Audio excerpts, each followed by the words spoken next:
اور آپ کے چہرے پر خوشی محسوس ہو رہی ہے۔ فرمایا میرے باپ ابراہیم نے آمین علیہ السلام کو سلائے، اللہ پاک کا پیغام دیا کہ اے محمد مصطفیٰ صلی اللہ علیہ وسلم، کیا آپ اس بات سے راضی ہیں کہ آپ کی امت میں سے کوئی آپ پر دور بھیجے تو میں اس پر 10 فرماتے نازل کروں، اور آپ کا امتی آپ پر سلام پڑھے تو اس پر 10 سلام بھیجو۔ جس کی قربت سے حق کا پتہ مل گیا، حق کے اس رازدار پر درود و سلام، جس کے جنتوں سے روشن ہوئے دو جہاں، اس ماہ صوفی شام پر درود و سلام۔ صلی اللہ علیہ وسلم۔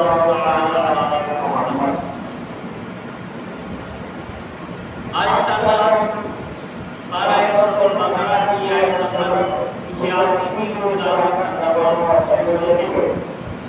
اللہ تبارک و تعالیٰ ارشاد فرماتا ہے، بسم اللہ الرحمن الرحیم، افتؤمنون ببعض الکتاب وتکفرون ببعض، فما جزاء من يفعل ذلك منكم إلا خزي في الحياة الدنيا ويوم القيامة يردون إلى أشد العذاب وما الله بغافل عما تعملون۔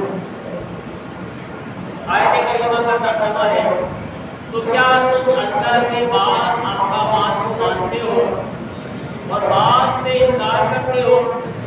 تو جو تم نے ایسا کرے اس کا بدلہ دنیاوی زندگی میں ذلت و رسوائی کے سوا کیا ہے، اور قیامت کے دن میں شدید ترین عذاب کی طرف لوٹایا جائے گا، اور اللہ تمہارے اعمال سے بے خبر نہیں۔ صلو علی الحبیب صلی اللہ علیہ وسلم۔ پیارے بھائیو، اپنے پارہ سورۃ البقرہ کی آیت نمبر 86 سننے کے ساتھ حاصل کی۔ آیت 84 اور 85 میں بنی اسرائیل کو ایک بڑی خطرناک بیماری کا ذکر کیا گیا ہے۔ آئیے پہلے آیت کریمہ کا پس منظر سمجھتے ہیں، پھر آیت کریمہ سمجھتے ہیں اور اس سے ملنے والے سبق سیکھنے کے ساتھ حاصل کریں گے۔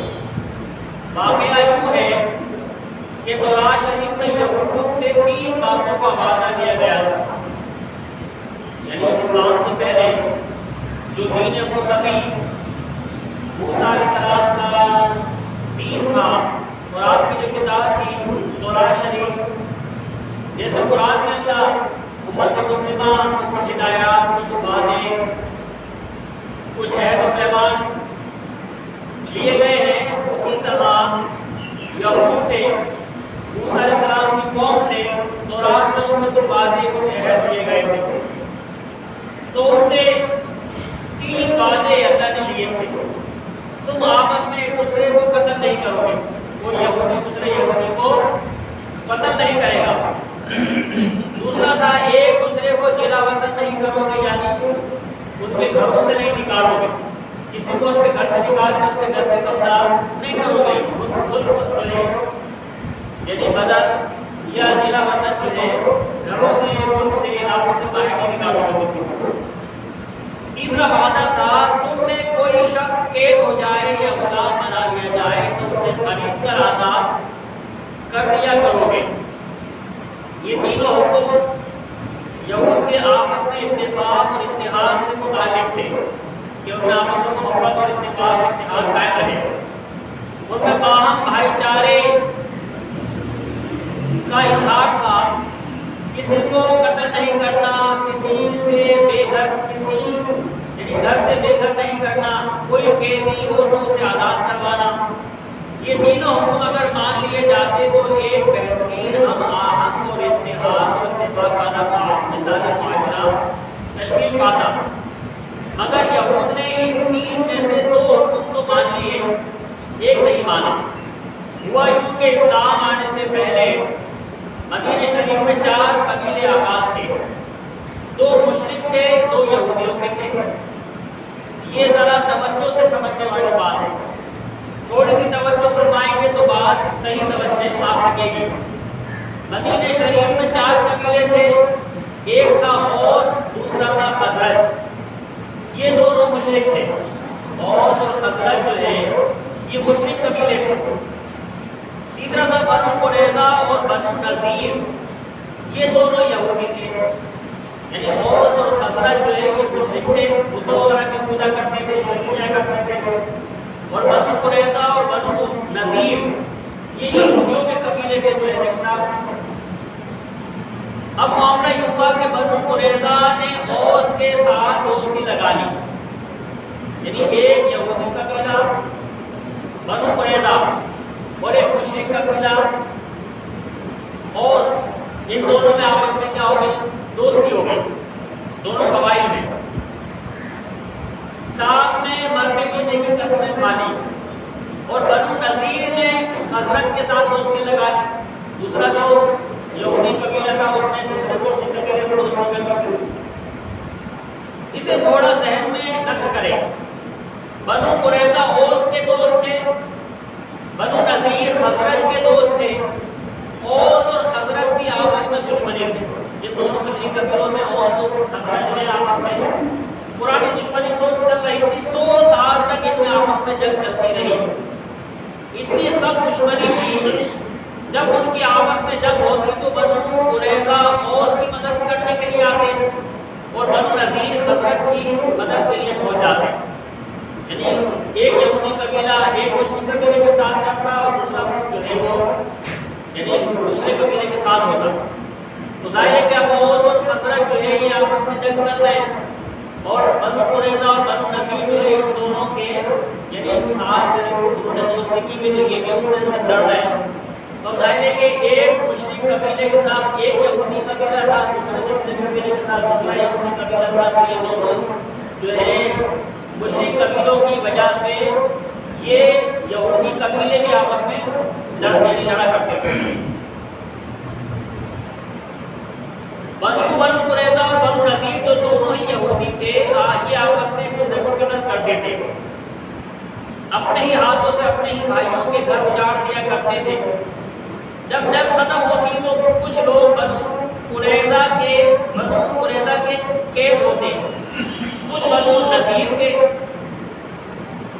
اب یہ اپنے بھائیوں کا فدیہ دے کر انہیں آزاد کروا دیا کرتے تھے۔ لوگوں نے ان سے پوچھا، بھائی عجیب لوگ ہو، خود تو اپنے بھائیوں کے ساتھ جنگ کرتے ہو، انہیں قتل کرتے ہو، ان کے گھر اجاڑتے ہو، پھر خود ہی ان کا فدیہ دے کر جو ہے انہیں آزاد نہیں کرواتے ہو، جو کہتے بن جاتے ہیں آزاد کروا لیتے۔ یہ کیا چکر ہے؟ یہود کہتے ہیں کہ اللہ پاک نے تورات شریف میں ہم سے یہ وعدہ لیا ہے کہ اگر ہمارے یہودی بھائی قید ہو جائیں تو ہم انہیں آزاد کروائیں۔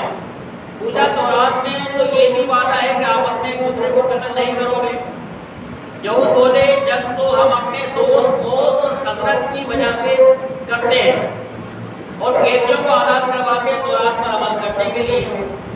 اس پر اللہ پاک نے قرآن کریم کی یہ آیت نازل فرمائی، افاتؤمنون ببعض الکتاب، کیا تم اللہ کے بعض احکامات کو مانتے ہو؟ یعنی کچھ باتیں مانتے ہو، کچھ نہیں مان رہے۔ آپس میں جو ہے وہ جو قیدی بن جاتے ہیں ان کو جو ہے آزاد تو کروا رہے ہو، لیکن قتل کرنے کو کوئی دوسرے کو منع کیا، یہ جو ہے اس سے بات نہیں آگے وہ قتل کر رہے ہو۔ تو کچھ بات کو مانتے ہو کچھ کو نہیں مانتے ہو۔ کیا تم کتاب الہی کے کچھ حکم مان لیتے ہو مگر وتکفرون ببعض، اور بعض سے انکار کرتے ہو، کچھ احکام کا انکار کر دیتے ہو، یعنی یہ بھی حکم ہے کہ آپ اپنے دوسرے کو قتل نہیں کرو گے، قتل سے باز نہیں آتے، قیدی آزاد کرواتے پھرتے ہو، یہ کیا دولتی ہے؟ کتاب الہی کا ایک حکم مان لیا، دو چھوڑ دیے، کیا تم پوری کتاب پر ایمان نہیں رکھتے؟ کچھ کو مانتے ہو اس کا انکار کر دیتے ہو. یاد رکھو فما جزاء من یفعل ذلک منکم، کیا جزا جو کرے یہ تم میں سے، یعنی جو اس طرح کرے کہ کچھ مانے کچھ نہ مانے تو اس کا کیا بدلہ ہے، اللہ جو اس کی کیا سزا دے گا. یعنی جو ایسا بےہودہ کام کرے اپنی مرضی کے حکم مان لے باقی کا انکار کرتے اس کی سزا کیا ہے، یہی کہ اللہ خزي في الحیات دنیا، مگر رسوائی دنیا کی زندگی میں. پھر اللہ نے مجھے کو کیا سزا دی جائے گی، پھر اللہ نے مجھے جواب ارشاد فرمایا کہ ان کو دنیا میں یہ سزا دی جائے گی کہ انہیں جو ہے ذلت و رسوائی ان کا مقدر کر دیا جائے گا. یہ دنیا کی سزا ہے. اور فرمایا وَيَوْمَ الْقِيَامَةِ يُرَدُّونَ إِلَىٰ أَشَدِّ الْعَذَابِ، اور قیامت کے دن انہیں شدید ترین عذاب کی طرف لوٹایا جائے گا. یعنی جو اپنی مرضی کے حکم مان لے باقی کا انکار کرتے اس سے دو سزائیں ملیں گی، دنیا میں ذلت اور آخرت میں شدید عذاب ہوگا. وَاللَّهُ بِغَافِلٍ عَمَّا تَعْمَلُونَ، اور اللہ تمہارے اعمال سے بے خبر نہیں. تو یہ نہیں سمجھنا کہ ہم دنیا میں تو کرتے پھریں، ہمیں کوئی دیکھنے سننے والا پوچھنے والا نہیں ہے، ایسا نہیں ہے. اللہ تمہارے اعمال سے باخبر ہے، اللہ سے کوئی چیز پوچھتا نہیں ہے. یعنی تمہارے کرتوت کا پاس سے چھپے ہوئے نہیں ہے، وہ مالک مولا دیکھ رہا ہے. تمہارے ایک ایک عمل کا بدلہ دیا جائے گا. یار اس نے بھائی یہ آیت کریمہ اور اس کی مختصر وضاحت نے سننے کی سعادت حاصل کی. ویسے تو اس میں سیکھنے کی بہت ساری باتیں ہیں. مثلا اس سے معلوم ہوا کہ ظلم بھی حرام ہے اور ظلم پر مدد کرنا بھی حرام ہے. یعنی جنگ کرنا بھی بلا وجہ کچھ ایسے ہو، اور جنگ کرنے والوں کا ساتھ دینا، ظلم کرنے والوں کا ساتھ دینا، یہ بھی دونوں چیزیں حرام ہیں.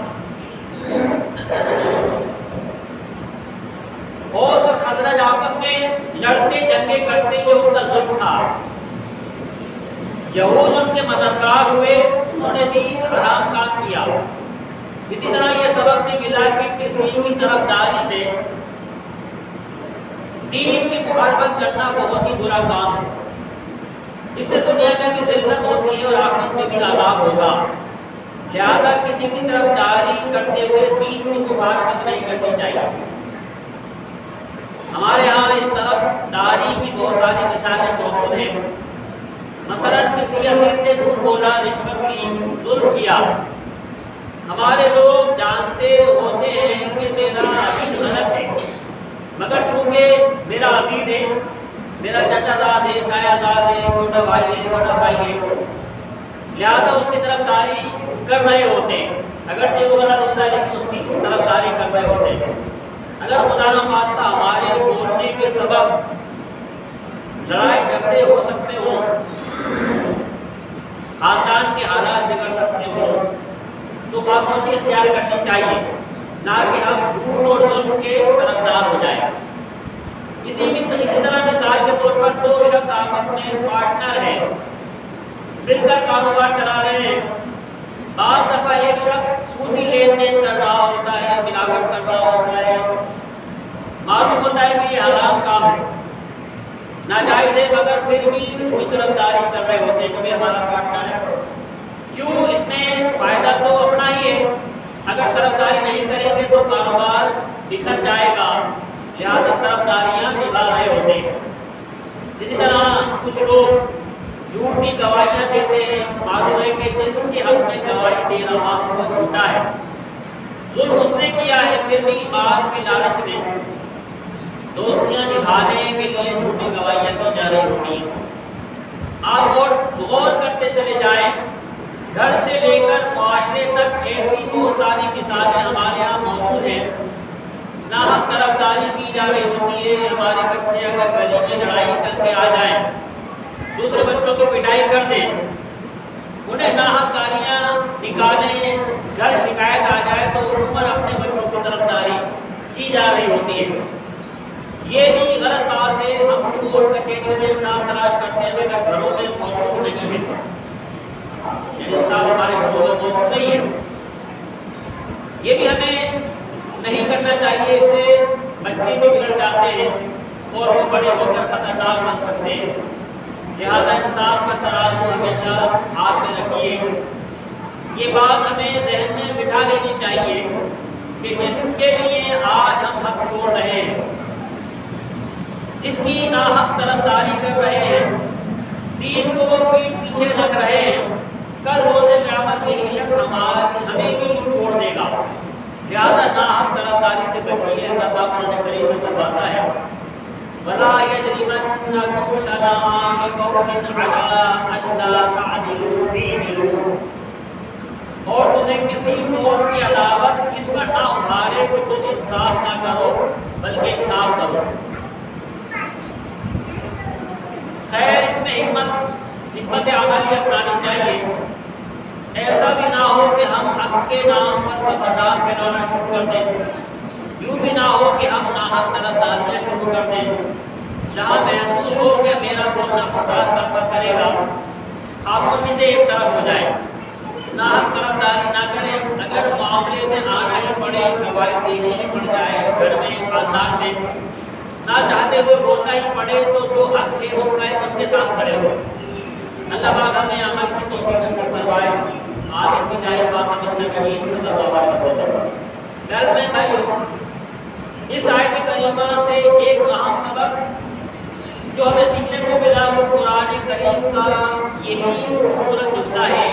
فرمایا افتؤمنون ببعض الکتاب وتکفرون ببعض، تو کیا تم اللہ کے بعض احکامات کو مانتے ہو اور بعض سے انکار کرتے ہو؟ معلوم ہوا اللہ پاک کی کتاب کو ماننا ہے تو مکمل ہی ماننا ہے، ادھورا نہیں ماننا۔ دوسرے لفظوں میں یوں کہو کہ قرآن کریم کی ایک ایک آیت ایک ایک لفظ پر ایمان رکھنا ضروری ہے۔ یوں نہیں ہو سکتا کہ جو حکم مجھے پسند آیا میں مان لوں باقی کو چھوڑ دوں، نہ ہرگز مکمل قرآن کو یعنی ماننا پڑے گا۔ آج کل ہمارے یہاں آدھی جہالت کا فتنہ پورے لوگوں پر ہے۔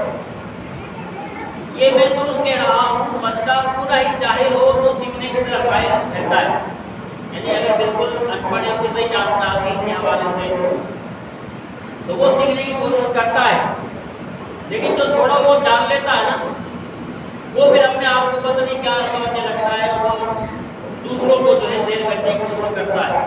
اگر کہ سامنے والا اس سے علم میں زیادہ ہو، لیکن میں تھوڑی سی بات جانتا ہوں کہ بس میں اپنے آپ کے دوسرے کو نہیں دوں گا، تو جو ادھورا دین سکھا ہوا ہوتا ہے نا وہ زیادہ خطرناک ہوتا ہے۔ وہ سیکھتا نہیں ہے، بس کوشش یہ کرتا ہے کہ میں سکھا دوں، اپنی جو ہے وہ مطلب لوگوں کو بات منوانے کی کوشش کرتا ہے۔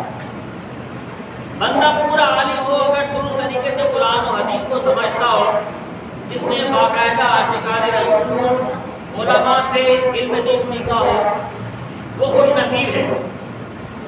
مگر جو آدھا جاہل ہو وہ بہت خطرناک ہوتا ہے۔ یہ ذہن میں رکھیے گا، جہالت اتنی نقصان دہ نہیں جتنی آدھی جہالت نقصان دہ ہوتی ہے۔ قرآن کریم کی 2 آیات پڑھنی، باقی ہزاروں آیات سے اگر جاہل ہے مگر خود کو مفتی سمجھ بیٹھا، بڑے بڑے علماء کرام کے ساتھ بحثیں کرنا شروع کر دیتا ہے، یہ ادھوری جہالت ہے۔ اردو کی 4 کتابیں پڑھ لی اور پھٹے بات بن گئے کہ جی اب مجھ سے بڑا کوئی عالم دنیا میں پیدا ہی نہیں ہوا۔ یہ جو ادھوری جہالت ہوتی ہے یہ آدمی کو بے وقوف بنا دیتی ہے۔ ایسے شخص کو سمجھانا آسان نہیں ہوتا۔ روایت ہے کہ ایک مرتبہ اللہ پاک کے نبی حضرت عیسیٰ علیہ السلام تیز قدموں کے ساتھ کہیں میں جا رہے ہیں، جلدی جا رہے ہیں۔ ایک شخص ملا، عرض کیا علیجہ اتنی تیزی میں کہاں تشریف جا رہے ہیں؟ فرمایا میں نے ایک بے وقوف دیکھ لیا ہے، اس سے دور بھاگ رہا ہوں۔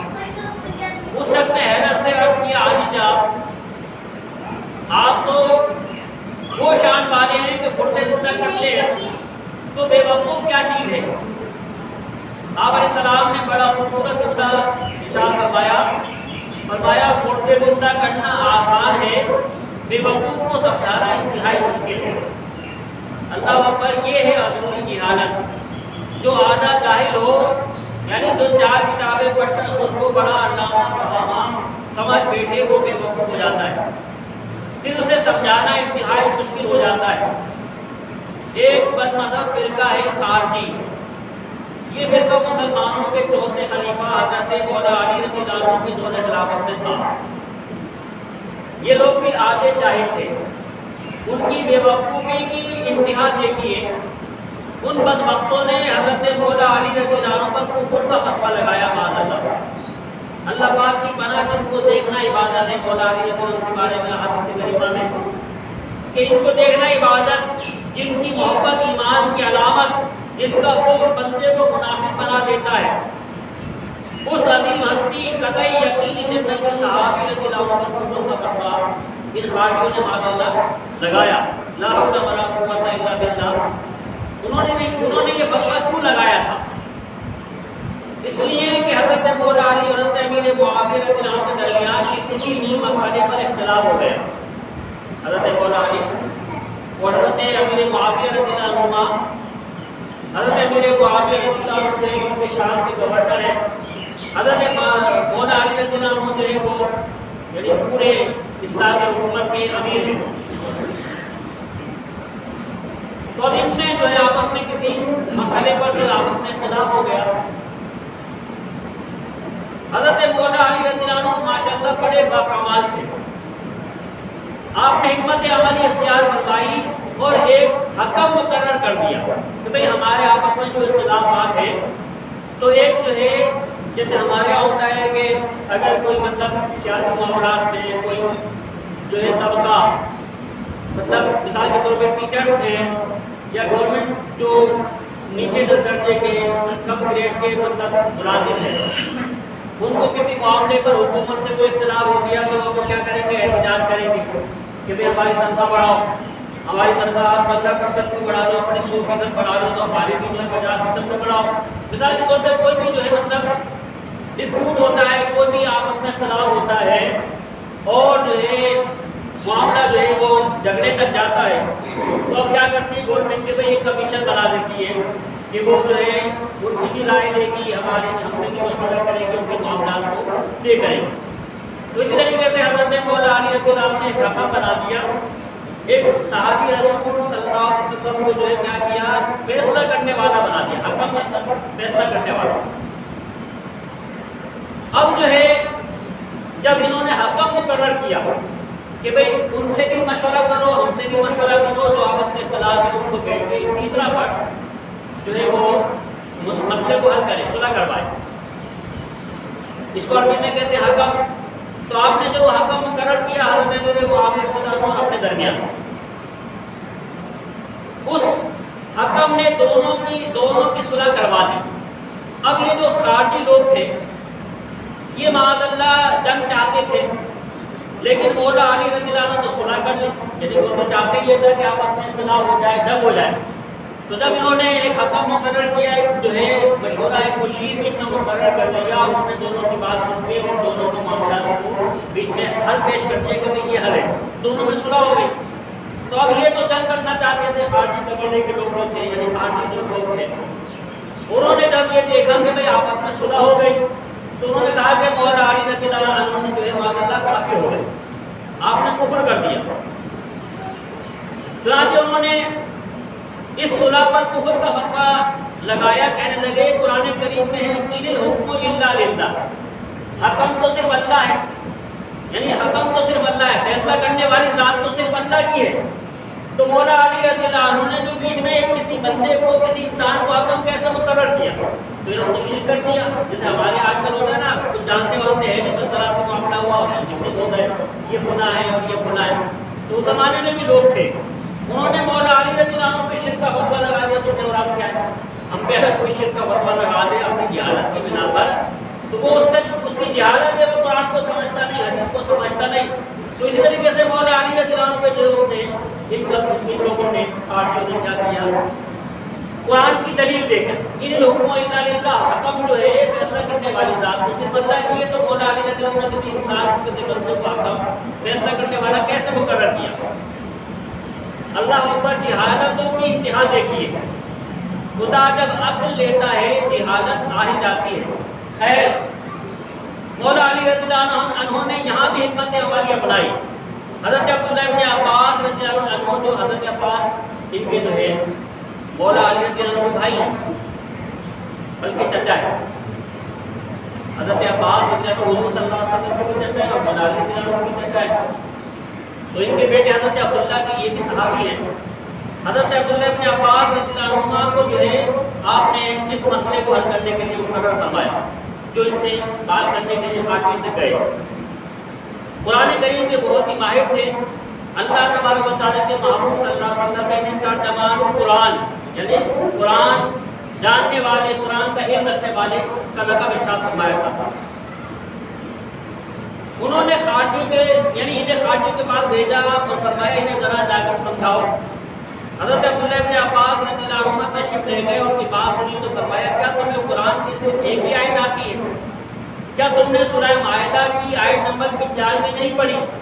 اللہ پاک نے فرمایا کہ اگر کوئی حالت احرام میں کسی جانور کو مار دے، مثلا کسی نے خرگوش مار دیا، اب حکم ہے کہ اس جانور کی قیمت صدقہ کرے، یعنی اب جو ہے کسی حالت احرام میں عمرہ کرنے والے نے حاجی نے جو ہے حالت احرام میں کسی جانور کو مار دیا، خرگوش کو مار دیا، تو جو ہے اب وہ کیا کرے گا؟ صدقہ دے گا اس جانور کی قیمت کے برابر۔